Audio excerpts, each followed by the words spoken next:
This is a real force to be reckoned with, and I don't think that Lindonin really wants to engage this anytime soon.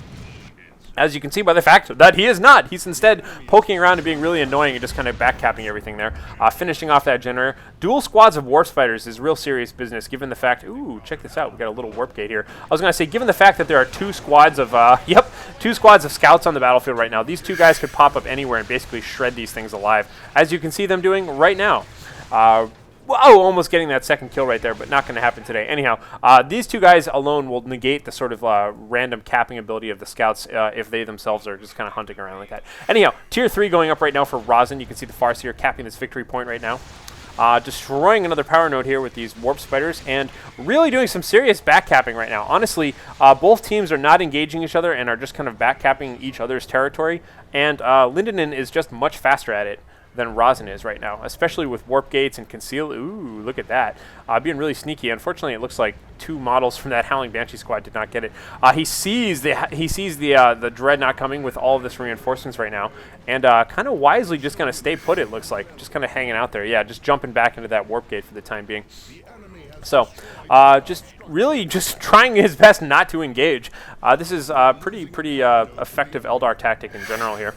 Blinking away here. Where did those gentlemen go? Oh, just kind of down here. Okay, whatever. But just continuing to cap points all over the place. We'll have to see what else is going to happen here. So tier 3 has been acquired by RoseN. At some point we'll see RoseN build something here, I would assume. And here we have our warp spiders right now kind of blinking in. Oh, will they blink out of the way in time? No, they get knocked flat on their asses by those assault marines. Continuing to, I definitely want to see these guys blink though. There we go. Oh, it looks like one guy died before the blink and one guy died after the blink. Oh, well. Anyhow, they are just kind of teleporting back and forth. Again, just kind of avoiding conflict, backcapping points. You can see here that in spite of all of this, Lindonin is, in fact, up 2-1 victory points, still bleeding his opponent out. The Howling Banshees here fleet of footing around right now, putting some pressure on this lone Apothecary they happen to find on the way out. Apothecary, by the way, has been upgraded to have stimulants. Oh, and they almost had him, but a jump from the Assault Marines was enough to kind of knock them back and prevent that. And now you can see he is actually activating his retreat, being severely focused down by these Warp Spider Exarchs. We got a nice little medium-sized battle going on here with all the Warp Spiders in the middle of all of this. The Farseer is hanging out here. I think I saw her use her heal just then.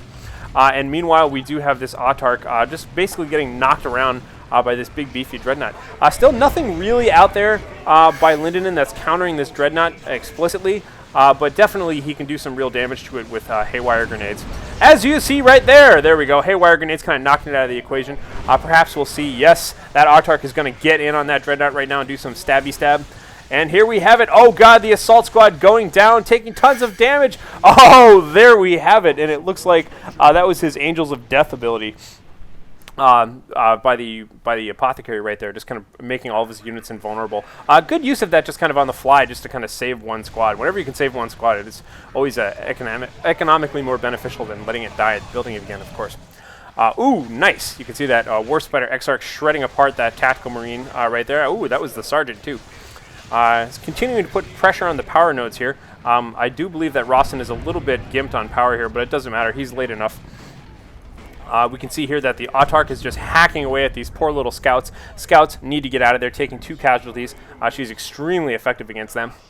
And the Warp Spiders here have had enough and are backing away, but they wisely retreat through the Shuriken Cannon, which is now suppressing all of these gentlemen as they head up the hill there. You can see a little bit of a heal there from the Apothecary, just kind of negating any of that damage here. I still don't think RoseN is aware of this webway gate right here. That's kind of neat. Howling Banshees, just kind of capping points around here. And it is 2-0 right now. 165 for Lindonin, 275 for RoseN. I really feel like this is quite an interesting game here because RoseN seems to have had superior forces all game, yet Lindonin has had superior map control all game. And that's kind of the theme here, is that it doesn't matter if you have a big army if the opponent doesn't want to fight you. As you can see here, just bravely retreating. By the way, we do have a Singing Spear upgrade on the Farseer. I missed that earlier.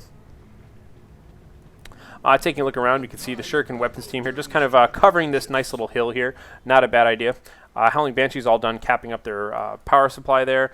And the Warp Spiders are now moving back out again. Warp Spiders so mobile. Definitely add a little bit of annoyance to this factor here, especially with the bouncing Autarch and the speedy little Farseer. You can see super powerful army here. This army could basically defeat any subset of Lindonin's troops there, but it's just not going to happen anytime soon.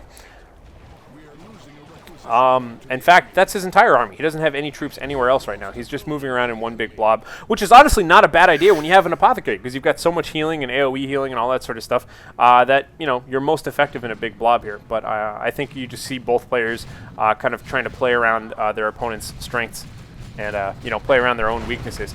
Here, once again, we get to see that full auto ability from the Apothecary do a fantastic job of just kind of suppressing that Farseer, knocking her back over and over and over again. It's practically like holding one unit still when you use it, because it just keeps knocking them back 2 or 3 times.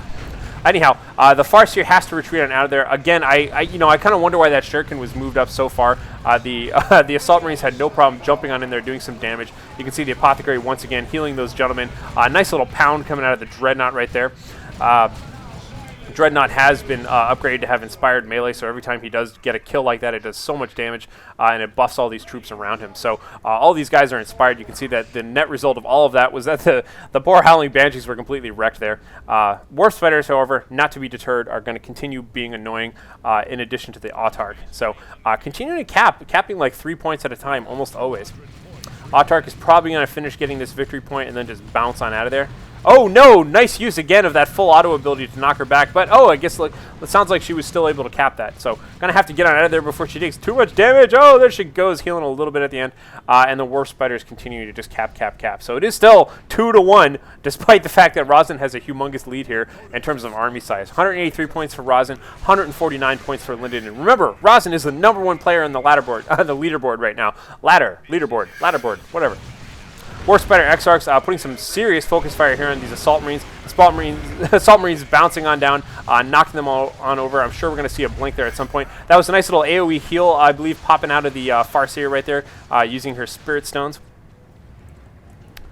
This Dreadnought is still a pretty beefy presence in the battlefield right now. You know, he's been kind of fried a couple of times by Haywire grenades, but other than that, he's still kind of representing. Now, this is something that I'm sure he's going to want to watch out for. Double, yep, there we have it. I was going to say double Warp Spiders coming upon you with the Singing Spear Farseer. You want to look out for that. We can see the Haywire goes off. It looks like he is just kind of slowed, still approaching them. Farseer here doing a little bit of damage. Oh, there goes the next Haywire grenade. Oh, there it goes once again. This poor confused Dreadnought here, centuries old, doesn't know what's going on. Oh, while all that was going on, by the way, it looks like we lost our Apothecary. And he is revived again. I believe that was Laraman's blessing right there, picking him back up. You can see here that these Tactical Marines here doing a great job. Putting a lot of pressure. The Warp Spider Exarchs Warp Spiders having to get on out of there. But these guys are actually getting kind of wrecked by the Shuriken team here. They're having a bit of a staring contest right now, though. You can see doing pretty equal damage to one another. Oh, and there we have it. The Apothecary sneaks up behind just in time to put a heal down on these guys and kind of sway it in their favor. However, though, the Farseer is now going to come up here and just kind of put the last word in on this fight. Now they are totally suppressed. This unit really has to retreat at this point. Oh, God, getting knocked all over the place. Not going to be able to retreat anytime soon. Come on. Oh, maybe not even going to retreat ever, as the Assault Marines are now coming on in.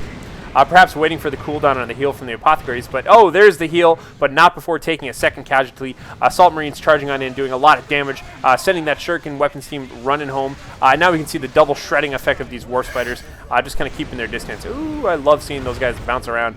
And it looks like that wounded Tactical Marine squad who never retreated stuck around, and that's paying him off because he was able to cap that victory point during all of that. Now that everything has turned around, we have a 3-point capture being threatened right now by RoseN. So you can see the Farseer heading around here trying to cap that point once again. The Autarch here. Ooh, Autarch getting a force field bubble there. Force shield. I just kind of use general terms interchangeably. You know me. Anyhow, though, Autarch doing a lot of damage here to these Assault Marines here who are just kind of, you know, they have other things to do. Looks like she had other stuff to do too. She headed on out of there. There we have the full auto ability once again by the Apothecary being used very nicely to just kind of continually knock down that model. And there she goes. Oh no, the Farseer is completely annihilated here, so going to have to buy that one back. That's not looking good. He's definitely going to be able to cap that point now. But during all of that time, we can see here Shuriken team picking up this victory point here. And it looks like the Autarch is kind of fighting away with some scouts. Getting knocked back with that explosive shot ability here from the shotguns. Oh, Warp Spider showing up right on time and shredded. That's what I was afraid of earlier. So, looks like it's about to be... Oh, I was going to say it's about to be 2-1, but no, the Shuriken Weapons team just gets annihilated by the jump from the Assault Marines right there. We do have double Assault Marines on the field right now. I guess I never called that out when that happened. But anyhow, Lindonin, by the way, getting a Wraith Lord right now. So we get our first big piece of Tier 2 out for Lindonin. Still no sign of Tier 2 stuff from RoseN, but it looks like he's happy with the army that he's got so far. Wraith Lord is out and about on the battlefield. You can see right away getting that Shuriken Cannon weapons team. He wants a walking mobile weapons platform to kind of make up for the fact that he lost all those Shuriken Cannons, I guess. You can see here now that we've got just straight up Warp Spiders versus Assault Marines. That's kind of a fun matchup here. Kind of the Warp Spiders always want to blink away and shred from the distance, and these guys can close the distance really well. So it's kind of a equally countered sort of thing going on there. Meanwhile, Tactical Marines here, still wounded from before, by the way. Still the same 2 Tactical Marines capping this victory point, but being charged right now by this Autarch. Meanwhile, we have some pretty serious fighting going on over here between the Wraith Lord and all of these Warp Spiders. That's looking pretty good over there. Let's see how this Autarch is faring versus all of these Space Marines. Oh, it looks like the Assault Marines charged on in to kind of back them up. The Tactical Marines are going to have to get on out of there, though, taking a lot of damage right now. Oh, God, she's just poking and stabbing away at these Tactical Marines. Still 2 of them, though, but now having these Assault Marines up here on the field going to help them out quite a bit. Ooh, nice little AoE out of her right there. But she is quite outnumbered unless some backup reinforcements arrive. Oh, God, Autarch, what are you doing? Be careful. I guess, you know what? Never mind. She activated her force field right there. She's good to go, man. Never mind. She's fine. Autarch just going to stab away at all these gentlemen. Sorry to ever doubt you, Autarch. Anyhow, down here in the south, we've got some real fighting going on right now as the Wraith Lord is just kind of charging on in here. You can see his shoulder-mounted Shuriken Cannon firing away at those retreating troops right there. And now just kind of hacking away at this power node. So pretty soon going to be 2-1 once again, which is good timing because during all of that, during that 3-cap that lasted for quite a while, Lindonin ticked all the way down to 17 points. Oh my God. So 17 versus 153. The challenge is on right now for RoseN just to pay attention to splitting up and capping these victory points. That's all he needs to do at this point. Anytime he can get an advantage, he will bleed his opponent away further and further. That was a real close victory there, but now we can see the real mobility of the Eldar out here. Having all of these webway gates to hop between. Going to help him just kind of get on whatever side of the map he needs. He loosely has 1 webway gate by each victory point, although smartly he doesn't have them right adjacent to them so they don't get found out, but just, pretty nearby. You can see, actually, Lindonin is just about to get a 3-cap in reverse now. That's really dangerous for RoseN. We can see here's that cloaking field effect right there, but it doesn't matter. These guys are charging on in.